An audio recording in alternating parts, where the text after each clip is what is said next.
Estamos de volta na Nação em Reação, sexta-feira, semana que passou muito rápida, uma semana que teve sol, ou como o dia de hoje, chuva, enchente, alagamento, e hoje de madrugada deu uma chuva forte também aqui na Baixada Santista. Você que acompanha o programa da TV Com, pelo canal 11 da NET, 8 Vivo Fibra, ou pelo www.tvcomsantos.com, às 13h15, com reprise às 23 horas e à 1 hora da manhã. Estamos aqui hoje com o professor Paulo de Jesus e também com o Dr. Rafael Quaresma, responsável pelo PROCON em Santos, né? Então, vamos falar sobre o direito do consumidor, vamos falar sobre as coisas da semana, né? Semana violenta aqui na Baixada Santista, né? Morte de um policial militar, morte de uma advogada no Guarujá, que estava lá, foi sacar o dinheiro do banco e o meliante no assalto, enfim, acabou dando tiro, ela foi para o hospital, morreu, esposa do Cláudio, dono da nossa co-irmã aí, Ilhas do Sol, né? Então, a TV Ilha do Sol, né? O Canal 4, realmente foi candidato a governador, o meu amigo Cláudio, um passatempo aí muito triste, mulher jovem, advogada, atuante, uma mulher simples, bacana, eu tive a oportunidade de conhecer. Muita violência, né? Semana retrasada, um morador de rua aí assaltou uma jornalista, a jornalista mesmo dando R$2.000 para ele em dinheiro e um celular, ele tentou atos libidinosos com ela, queria levar para a linha amarela, ela não foi, decepou 3 dedos da mão dela. Então, a violência que está muito grande em todo o país e assim também na Baixada Santista, né? É um problema gravíssimo. Temos aqui mais coisas na pauta de hoje. A pauta de hoje, já que saiu da pauta, mas já. A pauta de hoje. Ministério Público diz que maníaco da peruca, né, aquele dentista que matou outra família lá, não tem esquizofrenia e pede para ir para júri popular, a coisa vai pegar. É o dentista Flávio Nascimento Graça, de 39 anos, que matou 3 pessoas por vingança, preso após 4 anos foragido. É aquele caso da clínica americana que chocou a todos, tal. O dentista que se fantasiava, colocava a peruca, ia na clínica americana e fazia aqueles atentados, tal, uma coisa bem complicada, bem complexa, né? Prefeitura não recebe laudo da empresa de manutenção do elevador, né? Que despencou em São Paulo é multada, né? Então aquele elevador que despencou aqui na Vila Belmiro, naquele prédio que era da Marinha, né? Da Marinha do Brasil, que o pessoal ficava no prédio e administrado pela Marinha. Realmente o advogado da empresa afirma que o documento foi protocolado no Poupa-Tempo de Santos.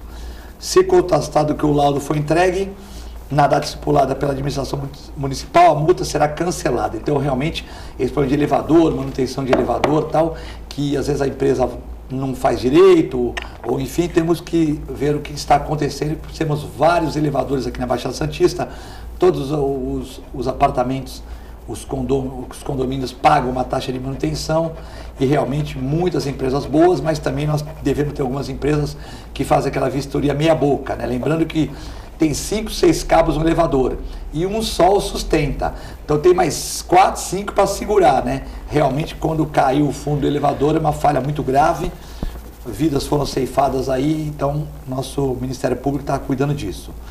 Aviões com repatriados da China brasileiros devem chegar a Nápoles na madrugada de domingo, diz o governo. As aeronaves vão chegar na cidade chinesa, onde está o pico do coronavírus, às 13h30 de hoje. Então está chegando agora e 40 pessoas devem embarcar, né? Realmente é uma polêmica, muita gente sendo contra, dizendo que as pessoas estão lá e que tem que ficar lá mesmo, outros dizendo que se o Bolsonaro não traz, o pessoal da esquerda ia reclamar, mas enfim, vão ficar de quarentena. A gente sabe que a doença incuba até 14 dias, é um vírus comum nos animais, nos cães, nas cobras e nos morcegos, mas na China eles têm mania de comer alguns animais, como cobra, sopa de barriga de morcego.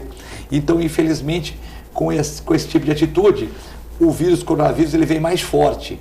Então, no animal ele é um vírus razoavelmente brando, né, de fraco para médio potencial, mas quando ele desenvolve para o ser humano, realmente ele fica com potencial de contaminação muito alto, embora só tenha uma mortalidade de 2%, né? Então na China 20 mil pessoas pegaram a doença e até agora morreram 400. Lógico, a mortalidade é pequena se você vê o 2%, mas para os 400 que morreram, para aqueles familiares, não é pequena, né? Então, realmente, né? Se você fala, pô, só morre 10% do cachorro com coronavírus, tudo bem, então você atende 10 cachorros, Quaresma, vai morrer um. Para quem perdeu aquele um e não viu você curar os 9, é muito ruim, né? Então, sempre, qualquer mortalidade, mas lembrando que a doença tem uma capacidade de penetração muito grande, não passa por objetos, se você comprar uma canequinha da China não passa, no celular chinês também não passa, que 4, 6 horas ele morre no meio ambiente. E todo mundo que chega por navio também não tem o problema, porque demora mais de 14 dias para chegar da China aqui, então o cara pega a doença no meio do caminho. O problema é o avião, né? Que o avião chega em 24 horas e a pessoa tem 13, 12 dias e meio para mostrar os sintomas no nosso país. Então é um risco. Vai todo mundo para Nápoles, espero que ninguém fuja, porque nos Estados Unidos, que é primeiro mundo, não quis fugir, né? Então tem que tomar cuidado para que não haja uma contaminação, né? Também temos o problema aqui da questão dos moradores de rua, vamos discutir as questões do direito e tal. Quaresma, prazer em ter você no programa novamente. Pô, Filete, o prazer é todo meu, muito obrigado pelo convite, é sempre uma alegria participar e poder falar das ações do PROCON, das questões envolvendo defesa e direito do consumidor, e hoje dividindo a bancada com meu caro amigo, meu colega professor Paulo de Jesus. Então a satisfação é redobrada nessa sexta-feira de calor, de sol, dia maravilhoso que está na nossa cidade, Filete. Paulo de Jesus, tudo bem? Como é que mais uma vez no programa, gravata bonita, vocês estão com gravata bonita aí, não? A gente sabe que é o Ação e Reação, a gente vem capricha, sim, né? Sim, não tem como pegar a melhor gravata. Eduardo, queria agradecer você publicamente mais esse convite, é sempre uma honra, um prazer estar aqui no Ação e Reação. É sempre um programa com muita informação, com muita qualidade. Você observando a pauta você constata que todas as notícias mais importantes do noticiário serão debatidas. Isso é muito importante. É sempre um prazer estar aqui ao seu lado, ao lado do meu amigo, professor, colega de universidade, Rafael Quaresma, nosso parceiro, em especial aqui o telespectador do Ação e Reação. Problema na China, né? Os operadores já aumentam, o dólar chega a 4,31, né? Ontem a moeda fechou a 4,28, hoje o 4,31. Está quase próximo ao recorde de 31 de janeiro, né? O preço da carne cai, a inflação oficial do Brasil fica em 0,21% em janeiro, aponta o IBGE, né? É a menor taxa do primeiro mês do ano, né? Então, desde julho de 1994, né? Então, a taxa de inflação de 0,21, né? É um pouquinho labiado, mas enfim, sempre foi. Então, é a menor taxa desde 1994. Tem motivo para comemorar?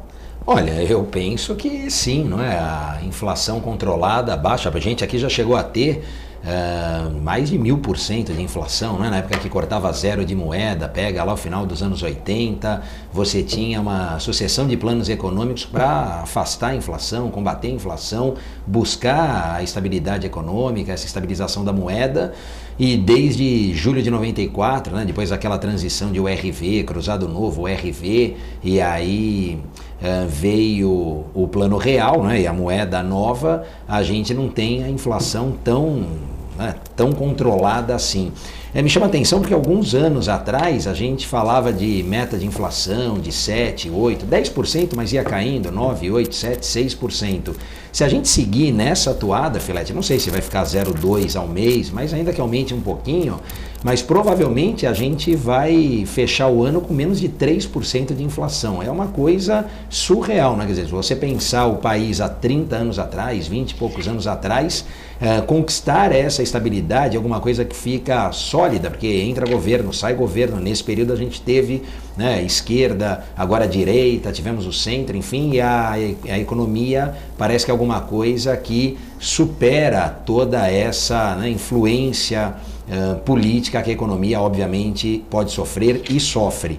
Mas esse é um ponto interessante que traz um outro fator, talvez mais interessante ainda, que reflete diretamente no consumidor, que é a taxa de juros, né? A gente também nunca teve um cenário tão baixo de taxa de juros. Aliás, me chamou a atenção na reunião do Copom, né, os economistas falando que era necessário diminuir essa velocidade de queda, porque está caindo muito e pode dar um efeito rebote ali, né? Quer dizer, a gente está, se eu não me engano, em 4,5%, não sei se caiu mais. 4,25 agora. 4,25, então caiu, ó. Obrigado, Paulo. 4,25%, que também é é o mais baixo que a gente tem registrado, mas se for para 4, enfim, a coisa pode gerar um outro efeito, um efeito reverso no próprio mercado, né, e para os próprios consumidores. Então, me parece que é alguma coisa interessante essa inflação bem controlada e o índice de 0,2% atrelado a essa queda da inflação. A gente não pode esquecer que algum tempo atrás a gente tinha inflação baixa, mas taxa Selic alta, né, fomentando capital especulativo, enfim, agora não. A gente tem, talvez pela primeira vez, essa proximidade de índices baixos, tanto para a Selic quanto para a inflação. É um cenário, o Rafael praticamente esgotou o tema no sentido da análise técnica dessa questão. A inflação baixa e a taxa de juros baixo tende a fazer o que, Filete e demais amigos? Tende a deixar o dinheiro mais barato para financiamento bancário, financiamento imobiliário, etc. E com dinheiro mais barato, há a tendência de uma maior circulação de riquezas, de produtos, de serviços, de pessoas. Isso é muito positivo. Só que isso por si só, eu tenho acompanhado bastante esse tema porque é importante para o Brasil. É um tema que todo brasileiro deveria estar informado, ligado e atento, porque é a partir da economia que nós vamos conseguir efetivamente ter uma vida melhor para todos. E esses números sozinhos, eles não vão fazer uma melhora de vida para o cidadão. Nós precisamos esse ano da reforma administrativa e da reforma tributária. Enquanto não houver um enxugamento da máquina pública e uma facilitação nas questões tributárias, para que esse escalonamento seja reduzido e as pessoas possam adquirir os produtos com uma taxa menor, porque quando você viaja para fora do Brasil, você traça um comparativo em questões tributárias, todo esse avanço que nós vemos em questões que dizem respeito à inflação e taxa de juros cai por água abaixo, porque o Brasil está ocupando os últimos lugares em questões burocráticas de tributação, em tamanho da máquina pública. Então, é um bom sinal, é um sinal que nós estamos realmente caminhando no sentido positivo. Agora, precisamos fazer a lição de casa, que é a reforma administrativa e a reforma tributária. Sim. Bom, temos aí a foto do maníaco, né? O Ministério Público diz que ele não tem esquizofrenia. É o Flávio Nascimento da Graça, né? Que matou 3 pessoas por vingança e tal. Aí tá o Flávio, já não tá de peruca e tal. Aí ele de peruca fazendo o seu último atentado contra o pessoal da clínica americana. Parece que era uma coisa de ciúme, porque a clínica americana tinha um movimento, ele perdeu o movimento, uma coisa de mercado de trabalho, né? Realmente, constatou que ele não era um maníaco de nada, né? É engraçado isso. Não tem esquizofrenia, né? Não tem esquizofrenia. Bom, aí a praia do Dr. Paulo, aqui, né? Ele é o criminalista, enfim, ele vai falar com muito mais propriedade do que eu, mas me chama a atenção e causa estranheza, Filete, quando a loucura, né, essa parte aí, bom, a esquizofrenia, enfim, quando ela é utilizada como serve ali de subterfúgio, enfim, que a gente sabe o que muda em relação ao próprio processo que vai se desenrolar, a questão de aplicação de pena, não é? Salvo engano, isso do que eu lembro lá das minhas aulas, né, de quando eu era aluno, e aí o Paulo me corrija se eu estiver errado, mas você quando fala da esquizofrenia, dessa questão, né, dos loucos lá, enfim, você não tem pena, você tem medida de segurança, mas a medida de segurança ela não tem um prazo, porque aquilo precisa ser verificado. Então eu não sei até que ponto sustentar essa tese e advogar esse ponto, se ele é mais benéfico ou não em relação às possibilidades que o próprio sistema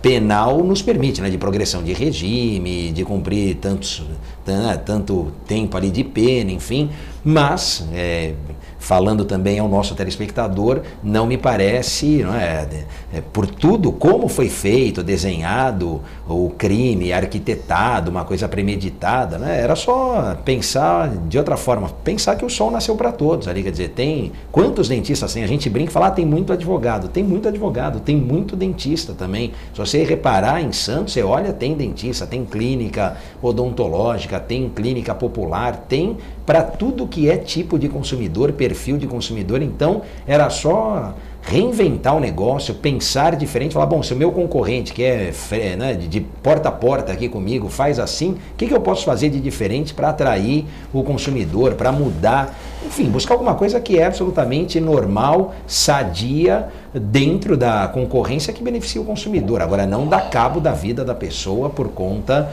de, sei lá, ciúme, alguma coisa, como você disse, Filete. Então, é algo que fica difícil, penso eu, até sustentar essa questão da loucura, da esquizofrenia, seja lá como for.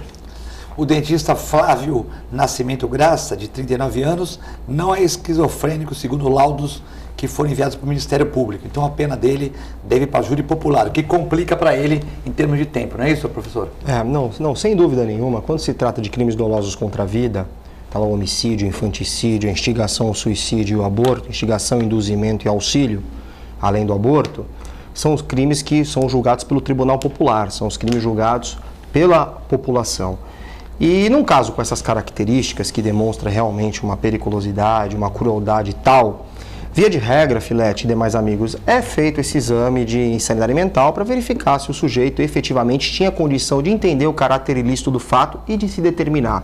Nós não conhecemos o processo, evidentemente, mas é muito difícil acontecer de um laudo por si só apontar que o sujeito não tinha condições de entender e a partir daí ser considerado inimputável. É muito raro nessa fase processual, antes de uma decisão de pronúncia que se avizinha ou foi proferida, salvo engano, é muito raro isso acontecer. Via de regra, esse tipo de situação vai para a júri popular. Nós tivemos outros casos de repercussão no Brasil afora e todos eles foram para a júri popular, que é o tribunal soberano para julgar, não é o juiz togado quem decide. Ali cabe a ele apenas então somente a dosimetria da pena. São 7 jurados que vão decidir se efetivamente o acusado Flávio Graça agiu dolosamente, se eventualmente ele tinha algum problema psíquico, que isso não está impedido de ser sustentado pela defesa técnica em plenário. Então, vai para a júri popular. Nós que fazemos uma análise técnica sem conhecer os autos, verificamos que isso era previsível, vamos dizer assim, aconteceria dessa forma e pelas provas aí que estão carreadas, realmente vai ser um trabalho bem difícil para a defesa. Bom, tivemos também o escândalo da BWA, agora vou trabalhar mais com o Quaresma aqui também, embora o Paulo, como advogado também criminalista, possa de uma certa maneira colaborar. A BWA, uma empresa que aplicava dinheiro em bitcoins, né? Então uma pessoa transferia o dinheiro, cota mínima de R$30 mil, eram 5 escritórios muito bem montados ali em frente ao Praia Mar, né? Corporate. Praia Mar Corporate, coisa bonita e tal. E muitos gerentes de bancos da região foram cooptados a trabalhar lá, né? Então, de repente, o fulano é gerente do banco, ganha 15, 20 mil no banco, oferecem 50 e o cara pega aquela carteira de banco, ele sabe quem são os bons clientes, ele sabe se o Quaresma aplica em fundos, ele sabe se o Paulo quer investimento, se o Paulo é uma pessoa agressiva nos investimentos, ou se é aquele cara mais moderado, ou se aquele cara tem um perfil agressivo, joga na bolsa, ações, fundos, multifundos, enfim. E aí ele, sabendo disso, tendo uma carteira de cliente, ele vai captar os clientes, né, para a BWA. E a BWA, né, desde novembro não paga as pessoas, pagava de 3% a 4%, né, e realmente prejuízo de 400 milhões, né, na região. Muitas pessoas entrando com ação judicial, outras esperando, outras tal, mas realmente diz que um dos sócios está em Miami, né, e a gente sabe que as leis do Brasil para esse tipo de crime não são tão fortes, né, e realmente aí muita gente aí que vendeu, teve uma pessoa que deu depoimento aqui na quarta-feira, que vendeu um apartamento que valia 1.500.000, uma cobertura por 1.200.000, né? Não falei o nome, mas ela... E com esse dinheiro aplicou lá, estava ganhando 40 mil por mês. 40 mil por mês, ganhou os 3 primeiros meses e depois balbal, né? Então realmente... essa questão, eles compravam Bitcoin, tinham umas telas lá, Bitcoin de manhã por R$30, vendiam por 34, diziam que dollarizava o dinheiro todo dia, né? Então essa jogada. Mas na verdade parece também que foi uma pirâmide financeira, muitos falam que eles tinham dinheiro com aquela empresa de Curitiba que quebrou também, então que eles mandavam o dinheiro para lá e deixavam Curitiba trabalhando, e eles ficavam mais de agenciadores aqui, enfim. Não era essa a proposta dele. Eles falavam que eles compravam e eles vendiam. Porque eu tive o prazer de ir com meu filho numa reunião dessas lá e tal.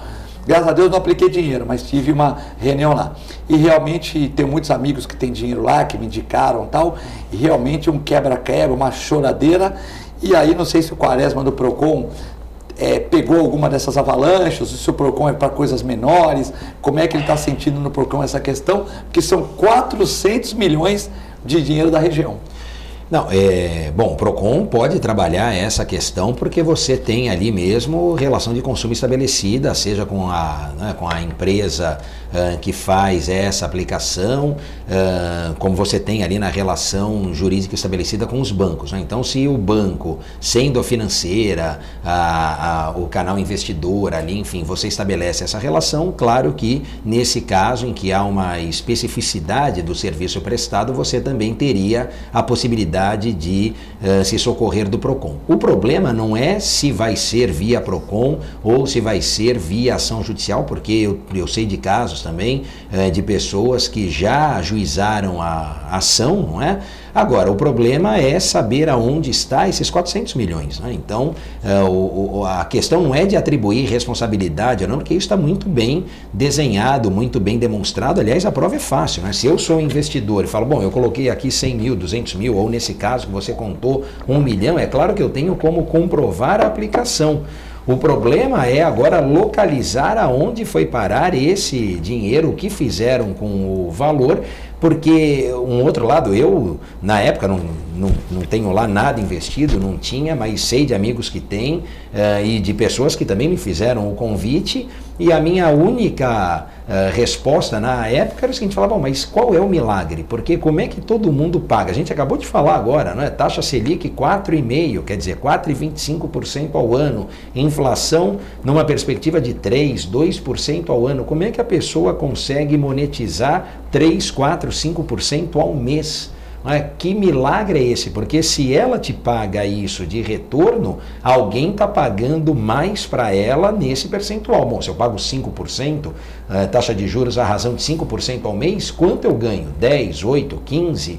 E quem paga isso? Né? Como é que faz? Mas os bancos, quando eu vou pegar empréstimo, sei lá, tantos por cento ao mês, tem o spread bancário. Tudo bem, mas os bancos, que também não são uma garantia, uma segurança absoluta, olha no passado não muito distante, quantos bancos quebraram, né? Você tem aí casos mais recentes do Banco Santos, antes lá do Nacional e outros tantos, né? Tinha até lá aquele, como é que era? Pronad, tinha lá um fundo, não é, que auxiliava para salvar os bancos, enfim, quer dizer, porque até o banco quebra. E olha, hoje se a gente pensar nos grandes, pega só os 3 maiores, temos até que alguns, não é, no país, sei lá, uns 30, 40, agora banco digital você consegue contar também, mas vamos colocar 50. Estados Unidos tem, sei lá, mais de 2.000 bancos, né, que tem banco municipal, banco específico, mas mesmo assim, se você pegar os 3 primeiros aqui, eles concentram 90% do mercado. Então hoje, se a gente pensar nos 3 maiores, a gente não consegue imaginar esse banco quebrando, mas pode acontecer. Imagine então corretoras, enfim, ou esses locais que você não tem uma segurança ou essa garantia que como consumidor, obviamente, você almejaria, gostaria de ter. Né? Então, é um risco. Lógico, quanto mais risco, vamos pensar no mercado de ações. Por que a ação paga mais? Porque eu tenho um risco maior.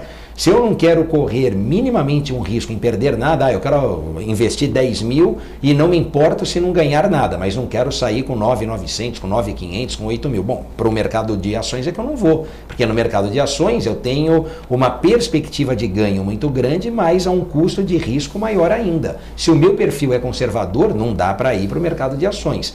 Eu aceito correr esse risco com uma perspectiva de ganhar mais. Então saiba que você pode perder também. E nesse caso, nesses percentuais é isso. Agora, concluindo, e até para falar desse ponto em relação ao PROCON, Filete, o problema não é a ação e o problema não são as reclamações. O problema é dar efetividade a essas pessoas que obviamente têm direitos. Né? Quer dizer, se eu investi, se eu apliquei, eu posso até não ganhar a rentabilidade, mas eu jamais posso perder o principal ou, ainda que perca, não é, parte desse valor sem essa informação por conta de se atribuir isso à pirâmide ou má versação, mau uso desses valores. Então, a questão é muito mais complexa e de uma resposta efetiva e imediata que só será possível localizando-se ou o patrimônio dos responsáveis ou parte desses valores aonde foram parar esses recursos. Paulo, a questão aí é uma questão complicada, né? Muita gente investiu tudo que tinha, às vezes pessoa aposentada, estava com 2, 3 imóveis dando um pouco aluguel, condomínios muito alto, né? IPTU alto, e a pessoa fala, tô ganhando 500 aqui, 400 aqui e tal, vou vender tudo, vou ver se ganho aí um pouco mais ou bem mais, Mas também, como o João Vilela falou, não existe milagre, né? O milagre é você trabalhar todo dia, ser honesto, trabalhar, garimpar, para você fazer um pé de meia em 30, 35 anos, né? A não ser que você dê uma sorte, você seja uma sumidade na coisa, ou muito esforço pessoal, trabalhar muito, né? Porque as pessoas veem muitas vezes os vinhos que você bebe, mas não vê os tombos que você leva, né? Não vê, por exemplo, o que você trabalha, o que você produz, o que você é proativo e tal, né? Mas esses ganhos fáceis, e a pessoa não está errada por querer um ganho fácil, a pessoa não está roubando, não está fazendo nada, mas geralmente dão problema, né? Tivemos a Alfa Clube aqui, que se aliou ao Santos Futebol Clube numa época, graças a Deus já foi embora, e tivemos algumas pirâmides, algumas pessoas aqui em Santos que fizeram pirâmide, depois fugiram para os Estados Unidos, ficaram um tempo lá e depois voltaram, né? Mas esse esquema sempre é problemático, né? Pagam para os primeiros, tem gente que entra e sai rápido, afere bons lucros, mas quem fica querendo aquele dinheirinho todo mês, acaba se esborrachando, né? Não, sem dúvida nenhuma, né? O meu avô sempre dizia que o trabalho é o único caminho do sujeito obter uma prosperidade. E é verdade mesmo. Toda vez que eu estou cansado, eu dou uma olhada nas redes sociais aqui do Filete, do Quaresma, porque quando eu estou cansado, eles estão começando. Então nós já vamos ali nos motivando com os amigos que eu estou cansando, eu entro no teu Instagram para ver se está indo trabalhar. Eu falo, não, então agora eu vou. Ontem 9h30 eu saí da aula, eu paguei todos os funcionários da noite. Aí me ligou meu amigo Armando Gomes, sempre, pô, dá para tu ir no programa que faltava? Eu falei, mas já fui 2 vezes essa semana, não fica chato? Não, vai lá. Então 11 horas até 00h30. Aí 00h30 eu fui acudir um. Então a gente dorme, às vezes, tem dia que dorme bem, mas dorme tarde, né? Então realmente, e acorda cedo, mas tem que fazer as coisas com gosto, né? Então, mas quer dizer que meu Instagram é incentivo? É o incentivo, o seu Instagram do Quaresma, então só quando ele coloca na rádio ali a musiquinha que eu vejo que ele já vai dormir, porque o maior elogio que eu tive ia pra lá de meia-noite, 1h da manhã, falou... O maior elogio que eu tive até hoje foi de um amigo seu, de vocês, o Aldo Santos Pinto. Aldo Santos Pinto, nosso amigo, querido. Então, que ele falou quando ele estava estudando Direito, ele levava o cachorro na minha clínica lá e falou assim, pô, se o Filete trabalha 12, 13 horas por dia, tá sempre rindo, faz academia e tal, dá para mim trabalhar também. Então ele falou que mesmo sendo médico veterinário, ele via no trabalho da minha mãe, do meu irmão, da nossa família ali, começando no estuário, uma forma de incentivo, né? Entendeu? Então, e hoje ele é um advogado também brilhante como vocês, a gente fica contente, né, por ter... E nosso amigo querido, bom caráter, um sujeito maravilhoso. Um abração. Um abraço para o Aldo. Bom, o Rafael ele comentou uma coisa que é verdade, né? E foi dito aqui por você, o trabalho que vai ser o único caminho do sujeito obter um lucro. Quando você pega um nível de investimento, uma taxa de juros tão baixa, inflação baixa, e de repente vender numa situação de um lucro exorbitante, sem trabalho, sem esforço, desconfie. E essa questão do consumidor, eu acho que o Rafael já até esgotou, eu gostaria de me ater um pouquinho mais a questões penais, que inclusive hoje pela manhã eu estava falando na aula, a respeito da legislação penal e processual penal, que ela não está preparada para esse tipo de enfrentamento, Filete. Você pega o Código Penal e o Código de Processo Penal da década de 40, com algumas reformas pontuais, tivemos uma recente, mas o fato é que nós não estamos preparados para operações lava-jato, para essas operações de investigações complexas, para crimes cibernéticos. Hoje em dia o Bitcoin, por exemplo, o sujeito integraliza o valor, como você deu o exemplo aqui da cobertura, só que o Bitcoin vai ser adquirido na China. E no direito penal e processual penal nós temos a territorialidade. Como é que o Brasil vai poder processar alguém em que se deu a demanda lá na China, em Taiwan, em Hong Kong, coisa que o vale? Então, quer dizer, a pessoa, essa sua amiga aí, o amigo que você disse, ela vai ficar de mãos atadas aqui, ela vai demandar, o sujeito já está em Miami, e, enfim, nós não temos ferramental penal e processual penal hoje para poder proteger a sociedade dentro de situações como essa, em crimes muito sofisticados que nós não estamos preparados. A legislação, ela está caminhando no sentido de tentar abraçar e atender toda essa demanda, só que o fato é que hoje, já visto o número de pessoas, aí você falou num número absurdo, 400 milhões de reais na nossa região aqui, não é brincadeira. Dados do Jornal Tribuna, Diário do Litoral, dados da Rádio Bandeirantes, né, rádios dos... Quer dizer, a mídia, a grande mídia, né? A grande mídia, né? Aproximado, ninguém sabe, mas aproximadamente isso, né? Quer dizer, não é brincadeira, não estamos falando de 400 reais, 400 mil, quer dizer, 400 milhões, ou seja, então a pessoa que está pensando em investir nesse tipo de produto, se assegure de ser uma corretora confiável, de ser um banco estabelecido, apesar de, foi dito aqui, o Banco Santos, até um dia antes de ser decretada a sua falência, era uma referência, não é, Rafael? O Banco Santos era uma referência de solidez, de investimento. Ninguém podia imaginar. Banco Nacional, também. Pelo amor de Deus, meu pai teve conta no Banco Nacional, enfim, quantas pessoas a gente acompanhou. Então, já existe esse risco. É uma questão, só rapidinho para comentar. Nacional, o Itaú incorporou, né? Não, acho que não foi o Itaú, que eu saiba, o Nacional ele acabou mesmo. Mas deu prejuízo para os acionistas? Teve prejuízo. Agora, esse cuidado, Paulo, rapidinho, só mais para alertar também o telespectador, é que a gente fala em relação à previdência complementar, previdência privada, porque alguma coisa esquece a rentabilidade, mas é mesmo o patrimônio de imobilizar tudo isso. Você fala de um plano de previdência privada hoje para daqui a 20, 30, 40 anos. Como é que vai ser o cenário lá para frente? Então, esse já é um risco, que aí talvez com um banco público, obviamente, você corra menos risco. Mas não está livre, é um exercício que você tem que fazer hoje e lá para frente, difícil. E me permite até fazer uma parte, o seu trabalho muito bonito que você vem fazendo com relação ao episódio das joias, quem imaginaria que dentro da Caixa Econômica Federal poderia acontecer uma situação daquela, e a briga que você está tendo aí junto ao Procon, segue essa luta para poder reaver esse patrimônio. Ou seja, a própria Caixa, que é um banco sólido, foi vítima, mas também dificultando essa negociação, né? Os bancos têm lucros milionários, mas também eles dificultam a negociação com o consumidor, muitas vezes, não é isso? Sim, é difícil. Não há, aliás, é bem gritante essa disparidade. Há uma desigualdade, né, de fácil percepção em relação ao consumidor e os grandes agentes econômicos. Põe banco, põe teles, põe os grandes do varejo. Como é que você vai mensurar, né, ou estabelecer uma igualdade entre as partes? A lei existe justamente para isso, para tentar reequilibrar essas partes que estão em situações muito desiguais. Bom, vamos chamar um break, você já sabe, 13 para quem é fora de Santos, modelo WhatsApp 997115545. Eu vou dar uma olhadinha também na mensagem, que a Isabel manda mensagem às pessoas. Quero falar da revista 013 aqui do meu amigo João, a revista 013 aqui, o Guia de Compras de Santos. Guia 013, vou dar um Guia 013 aqui para o meu amigo Paulo de Jesus. Muito obrigado. E também para o Rafael Quaresma. Opa, olha também que bonito, recebemos obrigado. aqui o Boque News do Jário de Abreu Campos, nossos amigos lá do Boqueirão News, né?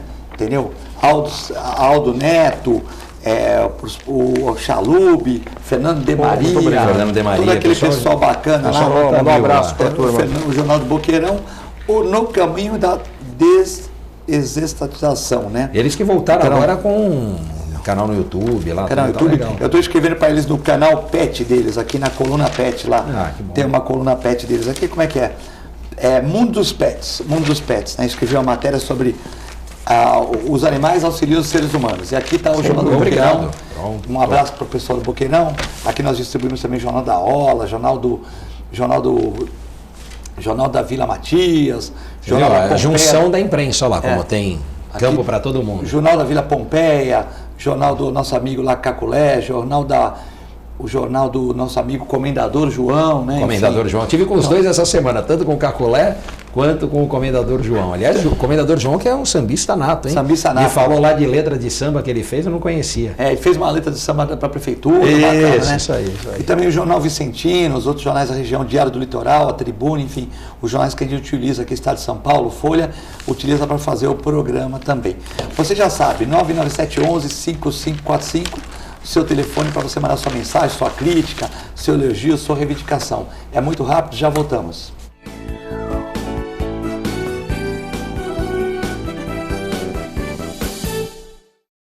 A Clínica Multiimagem é especializada em exames de radiologia e diagnóstico por imagem, investindo continuamente em tecnologia e trazendo constantes inovações para proporcionar à comunidade médica e seus pacientes diagnósticos ainda mais precisos. Sua nova e moderna estrutura, aliada à tecnologia de ponta, juntamente com o corpo clínico especializado, tornam a Clínica Multiimagem um dos centros de diagnósticos por imagem mais avançado do estado de São Paulo. Entre em contato pelo telefone 3202-1250.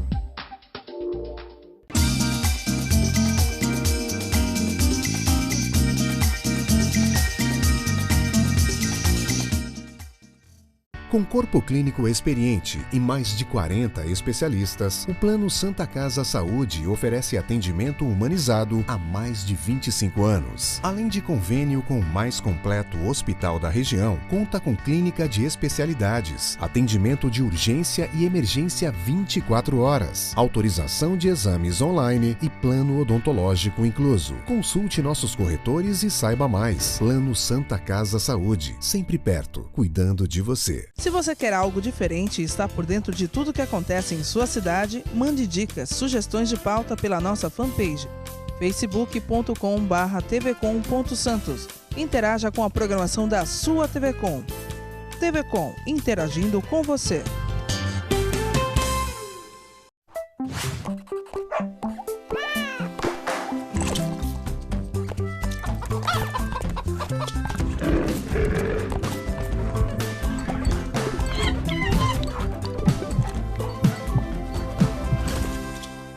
Olá pessoal, hoje vou falar para vocês que gostam de animais, que querem se inserir no mercado pet. Curso de auxiliar de veterinária da Clínica Filete. Aulas noturnas, terças e quintas, das 20 às 21h30. Salas climatizadas, totalmente apostilado. Maiores informações pelo telefone 3227-5770 ou pelo e-mail filete, com 2 T's, @filetenovamente.com.br.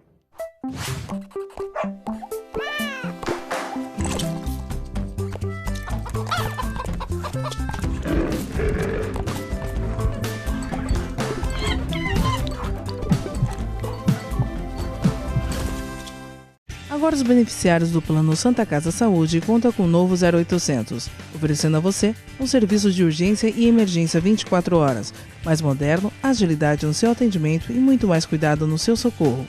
0800 941 6110. Aqui a sua vida é levada a sério. Apoio 9 Emergências Médicas.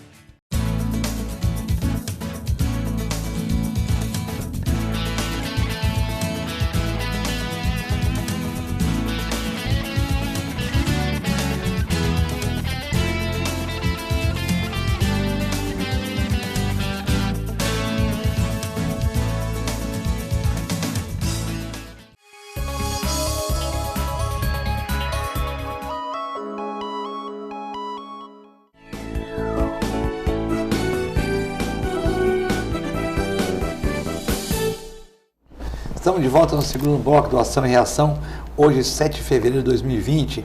Manda um abraço para o professor Nível Veloso, para Uriel Vilas Boas, para Tereza Bueno Wolff, para Rita de São Vicente, todos assistindo o programa. E temos várias participações aqui.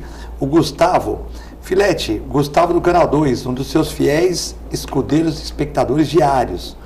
Minha pergunta aos ilustres doutores advogados. Quando vem ilustre, assim, é complicado. A pergunta é difícil. Dá pesado. O que eles consideram que impede tanto o Código Penal arcaico de 1940 ser atualizado para a nossa realidade do século XXI? É preguiça lá de Brasília, comodismo ou o quê? Gostaria de uma resposta dos dois. Então vou começar pelo Paulo. O que impede da mudança do Código Penal? É para o Gustavo do Canal 2. Olha, isso é uma... Eu não saberia dizer se é preguiça, mas no mínimo é falta de vontade política. Porque se nós estamos aí em 2020, nós temos um Código Penal de 1940 com várias legislações extravagantes, legislações esparsas, algumas pontuais reformas, mas o fato é que há necessidade de se ter um Código Penal mais atualizado. Você pega, por exemplo, os crimes contra o patrimônio, por exemplo, o furto. A pena que se atribuída ao furto hoje é uma pena ínfima. Muitas das vezes o sujeito que é preso por furto, é conduzido à delegacia por furto, ele sai primeiro da delegacia do que o policial que o conduziu. Quer dizer, esse tipo de postura que acontece em razão do Código Penal e Processo Penal, que dá essa imagem, Filete e Rafael, para a sociedade de impunidade, de letargia legislativa, de falta de preocupação com a coisa do particular. Perceba que manda uma mensagem para a sociedade de impunidade tão grande e é uma das variáveis, insofismavelmente, que estimula a prática delitiva. Então, é um apelo que se faz, não eu, mas toda a comunidade jurídica, todos os penalistas, que se faça uma reforma no Código Penal, que se faça uma reforma no Código de Processo Penal, atualizando-se as legislações, dando mecanismos mais modernos para que a polícia possa agir, para que o judiciário possa agir, porque muitas das vezes criticam o delegado de polícia, criticam o juiz de direito, criticam o promotor, mas eles têm que trabalhar com a legislação que é posta. O magistrado não pode inventar na cabeça dele o entendimento. Muitas e muitas vezes o juiz gostaria de decidir de uma forma diferente, atribuir uma pena mais pesada, mas às vezes, de repente, não tem a ferramental adequado, o Código Penal não permite. Então, é falta de vontade política, viu? Um abraço e obrigado pela pergunta. Não, e agora tem até, o Código Penal não avançou, mas a lei que pune o abuso de autoridade, eu não estou dizendo aqui que a autoridade não tenha que responder por abuso.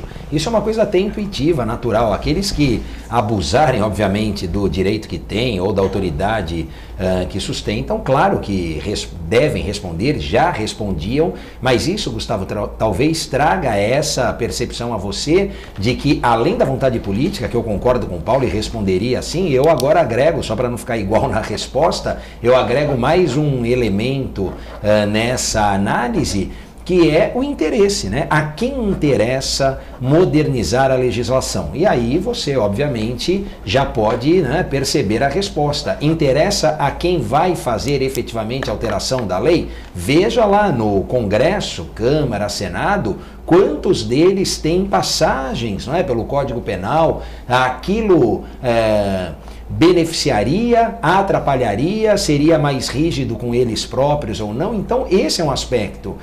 Além dessa vontade política, você precisa sempre lembrar, e a lei, ela vai fazer isso na minha área, na área do Paulo, em qualquer área do direito, ela sempre vai contrariar alguns interesses. Agora, se os interesses que ela contrariar não forem interesses legítimos, não há problema algum.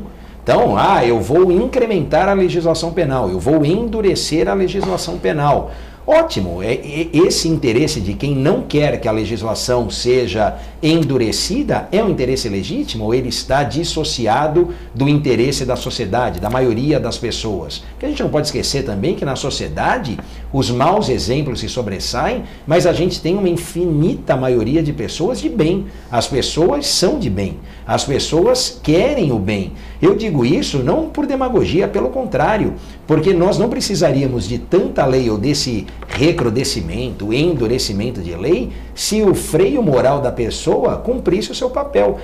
Quer dizer que eu não cometo um crime porque eu tenho uma lei mais rígida, porque eu tenho uma lei mais severa, ou eu não cometo o crime porque aquilo não guarda a menor relação com a minha personalidade. Eu não cometo o crime porque eu sei o efeito nocivo que isso vai trazer. Então eu não desvio dinheiro público, eu não mexo em verba pública porque eu sei o quanto aquilo vai prejudicar as pessoas que mais precisam. Agora, tem que ter uma lei para isso, ou justamente pelos valores que cercam a minha personalidade, pela forma com que eu ajo perante os meus filhos, por exemplo, dando exemplo a eles, eu vou me permitir uma situação dessa. Então, claro, a lei ela é importante para fazer essa correção, né? Ou para pessoas que tenham desvio de caráter, não se perderem nessa caminhada. Mas aqueles que têm bons valores morais, aqueles que têm uma boa escala de valores, a lei é um segundo plano, a lei é uma questão secundária. Na nossa sociedade, em que os maus exemplos acabam se sobressaindo, essa questão da lei acaba sendo muito importante. Bom, várias participações aqui. Tem o Wilson do Ibaré. Boa tarde, filé de convidados. Ninguém mais crê quando a esmola é demais. O santo desconfia. É por isso que temos esses golpes que ainda fazem sucesso. Quem tudo quer, nada tem, é a opinião do Wilson do Ibaré. E o Wilson do Ibaré pede para falar aqui também sobre a questão dos enchentes, né? Nós temos uns áudios aqui, mas antes eu vou passar o Uriel Vilas Boas, também faz uma pergunta para vocês aqui, né? O Gustavo está dizendo que parabéns pelo programa. O Uriel Vilas Boas faz uma pergunta para você importante aqui, que é do tema de hoje. Como sempre, o programa está muito bom, se superando a cada dia. Muito obrigado. Uriel, que é candidato pelo PCdoB, né? Candidato aí a prefeito de Santos. É um dos 17, 18 candidatos, né? Colega nosso, advogado, e participa, já tive a oportunidade. Pai do Fernando Vilas Boas, do meu amigo. É isso aí. Já tive a oportunidade de fazer vários programas de televisão com o Uriel, um cara sempre... Vilas Boas, família de tradição de quem cuida dos índios, não é isso? Vilas Boas e tal. Bom, o palmeirense Uriel, o Uriel está preocupado com a derrota do Palmeiras, tal, não sei o quê. Mas uma derrotinha, Paulista Laboratório, fica tranquilo. Gostaria de um comentário. A baixa inflação, a Selic e a subida do dólar aumenta a tecnologia. Como fica a situação do emprego e os salários?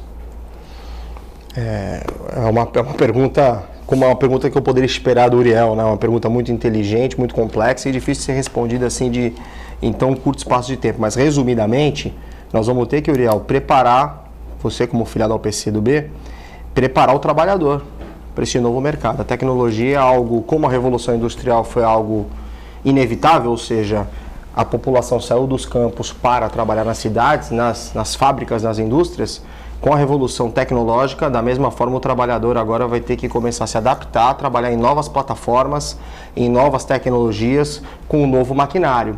É um fato notório, tanto é verdade que existem hoje inúmeras carreiras que estão faltando profissionais.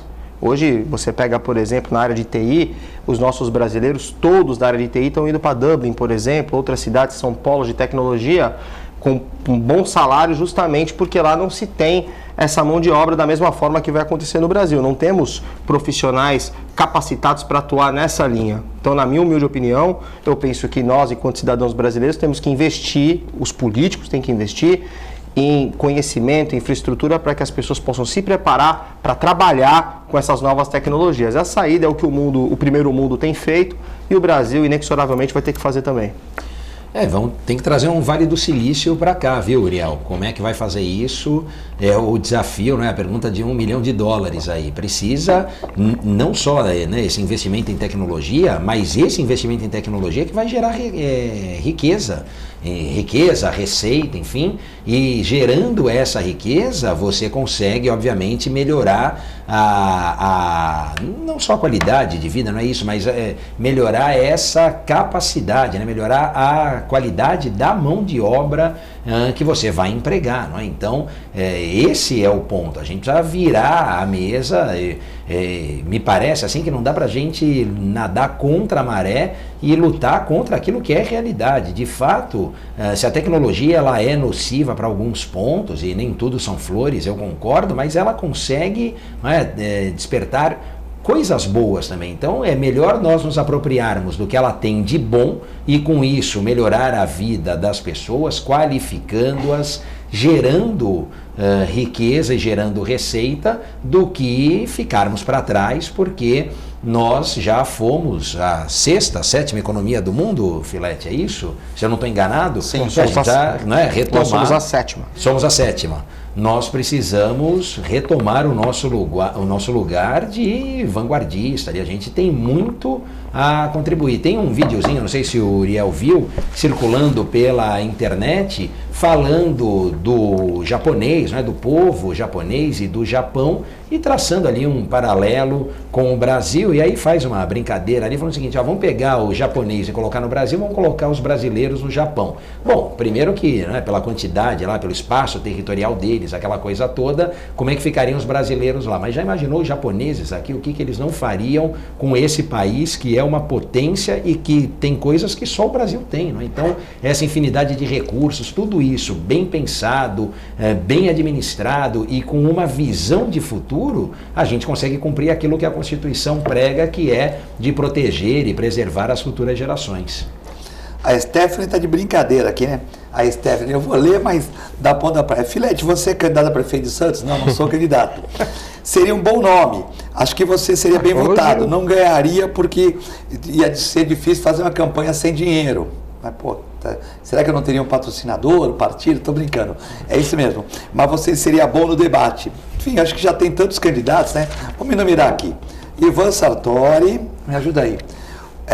Moisés pelo Partido Verde. João Vilela pelo Novo.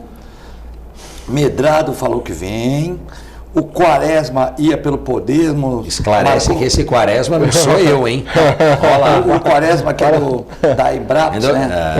Ia pelo Podemos, mas marcou reunião, mas aí não teve, tal, aquela coisa toda. O Papa talvez venha. O Rogério Santos disputando aí com o Augusto Duarte as prévias do partido. Se o Papa vier, ele fala que como ele foi prefeito, ele não tem que ter prévia para ele, né? É o que a gente conta. O Kenny Mendes, que anunciou agora que vem, mas falou que pode compor com o prefeito. Esse pode compor a gente tem que entender melhor, né? É o Medrado, quem mais aqui? Tem mais gente. O PT não vai lançar ninguém.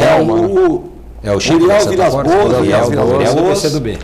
A Thelma, que teve na sexta passada aqui, falou que pode vir a Thelma ou o Chico. Do Setaporte. O Pardal Ferental, advogado colega de vocês, Sérgio Pardal Ferental. Professor também. Professor, gente, quem mais? Bom, já Rosana Vale que pode ser que não venha. Marcelo Coelho, tem mais gente aqui. Vamos lembrando, tem mais gente, deixa eu pegar aqui. Mas quantos deu aí já, Filete? Ó, Carlos, 2, 4, 6, Antônio Carlos Banha Joaquim. Já deu 1, 2, 3, 4, 5, 6, 7, 8, 9, 10, 11, 12, se contar 13, 14, 15, 16, 17. Tem mais gente, tem mais ainda. Ainda bem que não é mais cédula de papel, hein? Ia ser uma folha sulfite. Paulo Correia, Fabrício Cardoso. Fabrício não é candidato, não. Peraí, tem mais gente aqui. Hélio Alite. Fala, professor Hélio, ele me bate, pô. Hélio Alite. E o professor Hélio que foi candidato Lobão. Em 2016. Guilherme Prado. Deixa eu ver se tem mais algum aqui. Thelma, Rosana Vale, Kenny Mendes. Para Paulo Alexandre não pode mais, tal. Então eu tenho aqui esses candidatos aqui. 20 candidatos já? 1, 2, 3, 4, 5, 6, 7, 8, 9, 10, 11, 12, 13, 14, 15, 16, 17, 18, 19, 20, 21. E ainda querem que eu saia candidato aqui, pô, deixa, tem 21 aqui, pô, não dá, né, entendeu? Mas são 21, e São Vicente apenas 4, né? Não vai faltar opção aqui. São Vicente nós temos até agora o Igor, que é vereador, né, pelo PSDB, a Michele Diziane correndo por fora, o próprio reeleição do Pedro Gouveia e também o Caio Amado, né? Caio Amado, os 4 pré-candidatos à Prefeitura de São Vicente. Engraçado, né? Santos 21, embora tenha do mesmo partido, São Vicente só 4. Só 4, né? Será que é porque o orçamento é menor lá? Será porque tem mais problemas lá? Ou porque a população é um pouco menor, mas não é tão menor assim, né? Será que não se deve ao fato do atual prefeito não poder se candidatar à reeleição? Porque da forma em que está, é muito difícil você disputar com um candidato que está no exercício do poder, não é? Por isso que eu sempre, essa figura da reeleição é uma figura que, oportunamente, nós vamos ter que discutir. Sim, mas, por exemplo, aumentar o mandato para 5 anos e sem permitir reeleição. Porque é muito difícil. O Farid perdeu no Guarujá aqui. Quem que perdeu aqui? O Capistrano tentou reeleição? Não tinha, né? Não tinha na época. Então você vê. Mas o Beto tentou e conseguiu. O Papa tentou. Conseguiu e o Paulo Alexandre também conseguiu. O Papa conseguiu, o Paulo Alexandre conseguiu. No Guarujá, o Farid não conseguiu. A Antonieta conseguiu a reeleição? Conseguiu a reeleição. O Farid não conseguiu, mas você vê que são raros os casos que não conseguem. São Vicente, exceção foi o Billy. O conseguiu, mas teve problema. Mas o Billy nem se candidatou, né? Mas em tese, em São Vicente também foi o Márcio, depois o Tércio. Então houve também em Praia Grande o Mourão. Eu também concordo em 5 anos e depois a pessoa não se candidata mais, porque fica muito difícil você vencer a máquina, você vencer tudo isso, né? São questões que eu particularmente penso que essa figura da reeleição, vocês mesmos estão comentando aqui, o telespectador está acompanhando, é muito difícil você vencer um candidato que está no exercício do mandato, no exercício da máquina pública, é muito complexo, por isso que se sinaliza dessa forma, 20 e tantos candidatos em Santos e 4 em São Vicente. Da mesma forma que deveria também, na minha humilde opinião, o sujeito que está no exercício de um mandato, ele deveria renunciar ao mandato que ele está exercendo para poder ser candidato a outro. Porque a partir do momento que você vota no candidato, você deposita nele toda a confiança, toda a sua expectativa para que ele exerça um mandato, numa Assembleia Legislativa, numa Câmara Federal, de repente, no meio do caminho, ele vem, deixa esse mandato de lado para atender um outro pedido com aquele velho discurso de não, as pessoas estão me parando na rua e pedindo para eu ser candidato. Não, eu penso que nós temos que criar um mecanismo jurídico para acabar com isso. O sujeito que fez a opção por um mandato, foi eleito por um mandato, ele tem que cumprir. Se ele quiser ser candidato a outro cargo, que seja também, porque nós vivemos num país democrático, porém ele não vai poder voltar. Porque senão fica muito cômodo você ser candidato a vários outros cargos no transcorrer do mandato, de repente você abre mão e se você perde a eleição, você volta aí nos braços do povo. É como você faz também uma propaganda antecipada, por exemplo, muitas vezes, vamos supor, um exemplo, estou dando um exemplo que não é fictício, eu me lançar candidato a prefeito por um partido, vai pelo Podemos, né? Que é um partido do Leandro Xadar, me lança candidato a prefeito.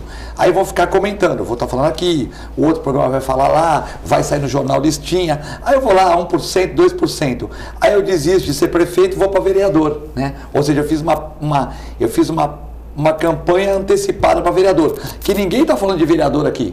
Ninguém está falando, mas nós estamos falando de prefeito. Então, às vezes, a pessoa pode fazer uma campanha antecipada, né? Ela pode, de uma certa maneira, lançar o nome a prefeito, e de uma certa maneira já ter uma propaganda antes de pré-candidato e sair para vereador, que eu acredito que muitos nomes vão fazer isso, né, na minha opinião.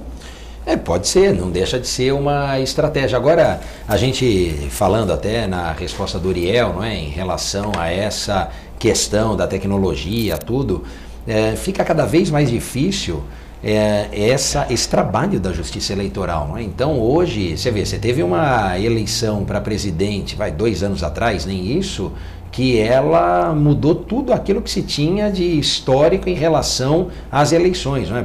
Por muito tempo, lá final dos anos 80, durante a década de 90, ainda no início, né? Aqui no século XXI, no ano 2000, enfim, você tinha... na verdade, um acontecimento ali na eleição, Filete. Então era showmício, uma veiculação de nomes, né? Era uma coisa diferente. Eu acho que vem se tentando mudar essa forma, não tanto de fazer política, também de fazer política, mas de fazer a campanha no sentido de se criar essa identidade com o candidato. E aí é o problema com o partido, porque tudo bem, você precisa do partido para poder se lançar candidato, mas ainda no legislativo, quando o voto pode ser na legenda, quando a forma ali de preenchimento dos cargos não é pelo critério majoritário, é proporcional, muitos não entendem, mas um não teve tanto voto e entrou, o outro estourou de voto e não entrou, porque a questão partidária fala muito alto nisso. Mas o brasileiro em si, o eleitor, ele não faz essa leitura. Então, menos interessa o partido, mais interessa o nome. E aí, claro, você lança o nome na majoritária, ainda que depois você dispute pela proporcional. O candidato e, sobretudo, os eleitores têm que ficar muito atentos a isso, né? Ver qual é ali o real propósito daquele que se coloca à disposição para postular uma vaga, seja de candidato a prefeito, seja como vereador, porque é isso que vai interessar lá na eleição e depois, se eleito, no exercício do mandato. A Regina do Partido Novo está vendo o programa aqui, mandando para você. O Nil Veloso, o Nicolau Albeide está vendo o programa também, está gostando. Um abraço, nosso. A Flaviane está perguntando aqui se nós não vamos passar comentar a questão das enchentes. Sim, nós temos vídeos até gravados aqui, né? Vamos. Chuva e tal. Temos até um vídeo aí, né, em frente à Santa Casa, que mostra que a Santa Casa não alagou depois que fez o piscinão, né? Então, parabéns ao Ariovaldo. Aí em frente à Santa Casa, gravado pelo meu amigo Juan, né? Mandou para aqui, cinegrafista amador, mostrando que a rua está cheia, mas a Santa Casa ali não encheu. Então, bacana, né? E a gente sabe que a população também tem que colaborar com a questão do lixo e tal, mas que a cidade cresceu muito e essa rede fluvial também não foi muito tão aumentada assim, né? Então, realmente, Zona Noroeste, Canaú, região, né? Chuva forte e nesses dias causando aí prejuízo no trânsito, para as pessoas, enfim. O que eu penso é o seguinte, né? Onde há essas intervenções, em especial ali na parte da Zona Noroeste, eu vi uns vídeos, mais ou menos ali na Escola Maria Patrícia, um pouco antes, ali acho que é Martins Fontes, se eu não me engano, não é? Com bastante água, alagamento, enfim, em que já houve uma intervenção. Então é necessário verificar, porque se um dos propósitos da melhoria, da execução da obra é eliminar as enchentes, então, claro que essa situação não pode acontecer. Lá mais adiante, onde tem a confluência, o novo viaduto, etc., que era um ponto muito crítico, também precisa zerar, diminuir essa questão das enchentes. Agora, a gente não pode pegar só a parte excepcional, não é? Não dá também para trabalhar só na exceção. O problema é quando chuvas que não são tão fortes como essas que tivemos gera um alagamento, que não seria minimamente razoável, e outra quando você pega e projeta aquilo que choveria ao longo de um mês e chove em algumas horas, em um dia. Em fevereiro nós tivemos isso. Então, o que choveu em 2 dias, ou melhor, o que choveu em um dia, equivale ao que deveria chover em 75% do mês de fevereiro. Claro, o ideal, no melhor dos mundos, é que todo o sistema de drenagem absorva e consiga dar vazão a uma chuva tão intensa como essa. Mas uma coisa é o ideal e outra coisa é o real. E no real, a gente precisa verificar, obviamente, se essas melhorias que foram implementadas, que estão sendo implantadas, se elas darão vazão a esse tipo, a essa quantidade de chuva. Aí sim a gente precisa ter atenção para resolver de uma vez por todas o problema. Tem a pergunta aqui para o Rafael do Carlos Alberto. tem que responder. Ele está dizendo que as empresas de ônibus, né, são os ônibus intermunicipais que vendem a passagem, dão seguro junto, né? E o seguro é optativo. E outro dia ele não quis o seguro e a mulher jogou as moedinhas em cima dele e tal. Então o Carlos Alberto está perguntando sobre essa questão de você vai para São Paulo e vende a passagem e vende aquele seguro, né? Mas a pessoa não é obrigada a comprar o seguro, e a pessoa já faz aquela venda casada, e muitas vezes quando você não quer o seguro, a pessoa reclama, joga as moedas e tal, essa questão aí dessa venda casada. Carlos, a resposta e o conhecimento você já tem, que é essa informação em relação ao direito do consumidor. Se é opcional, não pode ser imposto isso a você. A questão da atendente é uma questão de educação, na verdade de falta dela, porque nada justifica, você querendo ou não querendo, que ela remesse as moedas em cima de você. Então é uma questão que extrapola o direito do consumidor e passa ali pela falta de educação, e isso nem eu nem você vamos conseguir dar a essa atendente. É importante registrar a reclamação nos canais de atendimento da empresa, em especial ouvidoria, porque se não fizerem nada com a sua reclamação, pode ter certeza que você não será o único, a única vítima desse mau atendimento prestado pela atendente. E aí, sucedendo-se essas reclamações, a empresa vai tomar uma medida em relação a essa má conduta da sua funcionária. Bom, chegamos ao final, o Ricardo dizendo que tem poucos candidatos em São Vicente porque vai herdar o problema da Ponte dos Barretos. É provável que o futuro prefeito vai herdar isso, e hoje até colocaram bancos na ponte. Enfim, né? Mas já tem o dinheiro, é só ter uma boa obra de engenharia, e aí o futuro prefeito vai trabalhar em cima dessa ponte, acho que pode até capitalizar em cima desse. Não vejo assim, vejo que Santos é uma cidade que está mais pronta e temos mais candidatos, né? O Passarinho mandando um abraço para a gente aqui, a Flaviane, o Vitor, o Ricardo, a Alessandra, o Kaique, todos vendo o programa aqui, a Stephanie, a Ellen, mandando um abraço para vocês, o Maurício Fernandes do Tamborel também mandando um abraço para vocês. Mas temos que encerrar o programa, suas considerações finais aí, professor. Olha, Filete, gostaria de agradecer mais uma vez o convite. É sempre uma honra, um prazer estar aqui no Ação e Reação. Foi um debate muito... Você não tinha dinheiro no Bitcoin, tá tranquilo, né? Não tinha dinheiro no Bitcoin. Conservador. Tô tranquilo. Comprou uma gravata lá em Paris e tal, não é isso? Toda vez que eu tenho algum investimento na cabeça, eu ligo pro Rafael Quaresma, pro Filete, que eles têm o caminho certo para mim, então eu tô tranquilo. Tá certo. Vou mandar tu comprar um cachorro, hein? Um cachorro. Abraço, Filete. Obrigado, Rafael. Valeu, Paulo. Um beijo a todos. Uma alegria. Fechar a semana com Ação e Reação é energia para o final de semana. Então, para mim é uma alegria participar e poder responder, esclarecer dúvidas também dos consumidores e sempre ficar atento, né? Desconfie dessas coisas mirabolantes. Lembra sempre que não tem almoço grátis, então quando a esmola é demais, já falaram aqui, o santo tem que desconfiar mesmo, e você que é o dono do dinheiro, que sabe quanto custou para obter, quanto suor você despendeu ali para ter aquela sua economia, faça bom uso dela, não se deixe levar por essas informações que são mirabolantes. Um grande abraço a você, Filete, ao meu amigo Paulo, e até a próxima. Uma excelente sexta-feira a todos, que vocês merecem. Um abraço para quem está vendo a reprise às 23 horas, 1 hora da manhã. Sábado temos reprise às 9 da noite, às 21 horas e à 1 da manhã. Domingo também. Um abraço para o Macaé, presidente do Sintacromos, que foi reeleito, né? Amanhã festa lá no Beira-Mar, lá na bonita São Vicente, né? Festa do Sindicalismo Santista. Um excelente final de semana que vocês merecem, sempre com Deus e com a nossa assistência à programação. Muito obrigado.